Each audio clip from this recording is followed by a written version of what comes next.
Hey everyone, this is Isaac, and welcome to another Photoshop tutorial. In this video, I'm going to show you how to make a Chilling Decay Effect. Let's get started. The first thing we need to do is select our subject. Go to the Object Selection tool, select the subject. As you can see, our subject is holding a camera, and Photoshop did not detect the camera. Go over to the Quick Selection tool, select this option here, color in the camera as well. And if you need to, fix any edges. When you're done with that, you're going to duplicate the layer by pressing Command J, or on PC, Ctrl J.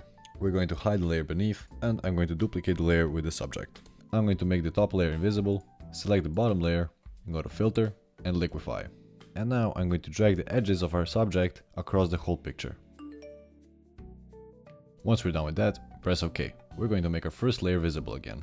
Now select the bottom layer, and while holding Option on Mac or Alt on PC, create a new mask. Then grab a brush tool, go to the presets, and go down to special effect brushes.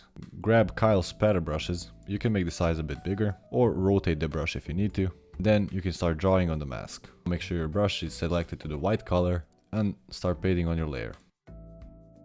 The closer it is to the subject, make sure it's more dense. Select our subject layer, and again, by holding Option, create a new mask. Grab the brush tool, go to brush settings, and put the scatter to something lower. I'm going to put 70%, and just start drawing. That's it for this video. If you found this video useful, subscribe for more tutorials like this one. Check the description below for the links of all my socials, and if you have any questions or future video requests, leave them down in the comments below.